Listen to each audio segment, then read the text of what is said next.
സമാരാധ്യരായ പ്രിയ കുടുംബാംഗങ്ങളെ, ഭാരതീയ ചിന്താധാരകളിൽ 4 വേദങ്ങളും ബ്രാഹ്മണങ്ങളും ആരണ്യകങ്ങളും ഉപനിഷത്തുക്കളും കഴിഞ്ഞ് 18 പുസ്തകങ്ങൾ വീതമുള്ള ശിക്ഷ, നിരുക്തം, വ്യാകരണം, ഛന്ദശാസ്ത്രം, കൽപ്പശാസ്ത്രം, ജ്യോതിഷം എന്നീ 6 വേദാംഗങ്ങൾ കഴിഞ്ഞ് 18 മഹാപുരാണങ്ങളും 18 ഉപപുരാണങ്ങളും എഴുതി ഭാരതീയരുടെ മുമ്പിൽ സമർപ്പിച്ചതിനു ശേഷം അർത്ഥശാസ്ത്രവും ധനുർവേദവും ഗന്ധർവവേദവും ആയുർവേദവും സ്ഥാപത്യവേദവും ഇത്യാദി ഉപവേദങ്ങൾ ഭാരതീയരുടെ വിജ്ഞാന ഭണ്ഡാരങ്ങളായി സൃഷ്ടിച്ചതിനു ശേഷം ഷഡ് ദർശനങ്ങൾ എഴുതി ഭാരതീയർക്ക് സമർപ്പിച്ചതിനു ശേഷം 2 ഇതിഹാസങ്ങൾ എഴുതിയ ഋഷിവര്യന്മാർ ഭാരതത്തിൽ ജനിച്ചു.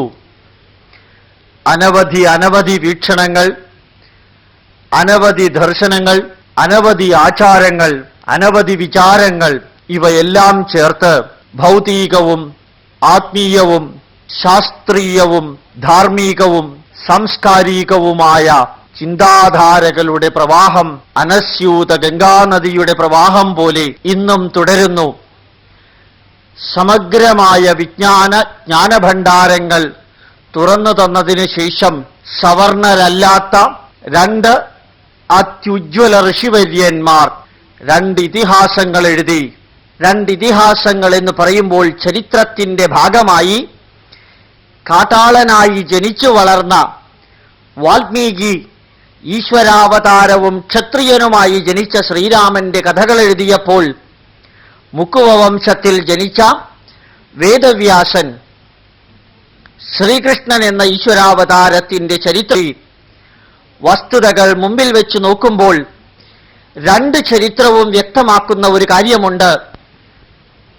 താത്വികമായി വിവരിച്ചിരിക്കുന്ന ധർമ്മശാസ്ത്ര വിഷയങ്ങൾ പ്രായോഗികമായ ജീവിതത്തിൽ എപ്രകാരമാണ് കൊണ്ടുവരേണ്ടത് എന്നുള്ളതിനെക്കുറിച്ചുള്ള വിവരണങ്ങളാണ് രാമായണം എന്ന ഇതിഹാസത്തിൽ ശ്രീരാമന്റെ ജനനം മുതൽക്ക് ഇഹലോകവാസം വെടിയുന്ന സ്വർഗപ്രാപ്തി വരെയുള്ള ചരിത്ര സംഭവങ്ങൾ.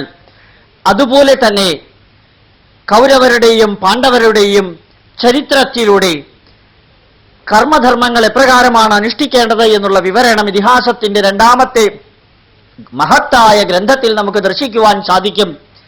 രാമായണത്തിൽ വസിഷ്ഠൻ എന്ന മനുഷ്യൻ ശ്രീരാമൻ എന്ന അവതാരത്തിന് തത്വചിന്താപരമായ വിവരണങ്ങൾ കൊടുക്കുന്നത് യോഗവാസിഷ്ഠത്തിലൂടെ നമുക്ക് ദർശിക്കുവാൻ സാധിക്കുമ്പോൾ, മഹാഭാരതത്തിൽ അർജുനൻ എന്ന ക്ഷത്രിയന് ഈശ്വരാവതാരമായ ശ്രീകൃഷ്ണൻ ഭഗവത്ഗീത ഉപദേശിച്ചു കൊടുക്കുന്നത് നമുക്ക് ദർശിക്കാം. 2ലും ധർമ്മശാസ്ത്രത്തിന്റെ താത്വികമായ, ശാസ്ത്രീയമായ, സാമൂഹികമായ, സാംസ്കാരികമായ വിഷയങ്ങളുടെ നക്ഷൽ എന്ന രീതിയിലുള്ള സമഗ്ര ദർശന വീക്ഷണങ്ങളാണ് നൽകിയിരിക്കുന്നത്. യോഗവാസിഷ്ഠത്തിലും ഭഗവത്ഗീതയിലും വേദത്തിന്റെയും ബ്രാഹ്മണങ്ങളുടെയും ആരണ്യകങ്ങളുടെയും ഉപനിഷത്തുക്കളുടെയും വേദാംഗങ്ങളുടെയും അതുപോലെ തന്നെ പുരാണങ്ങളുടെയും ഇതിഹാസങ്ങളുടെയും സമഗ്രമായ ദർശനത്തിന്റെ ബഹിർസ്ഫുരണം നമുക്ക് കാണുവാൻ സാധിക്കും. അങ്ങനെയുള്ള 2 ഇതിഹാസങ്ങളിൽ ഒരു ഇതിഹാസമായ മഹാഭാരതത്തിൽ അത്യുജ്വലമായ ചരിത്ര വിവരണങ്ങളുടെ ഒരു ചെറിയ അംശം മാത്രമാണ് ഭഗവത്ഗീത എന്ന ഈശ്വരാവതാരമായ ദളിതന്മാരിൽ ദളിതനായ യാദവകുലത്തിൽ ജനിച്ച ശ്രീകൃഷ്ണൻ ക്ഷത്രിയനായ അർജുനന് വിവരിച്ചു കൊടുക്കുന്ന തത്വചിന്താപരമായ വീക്ഷണങ്ങൾ.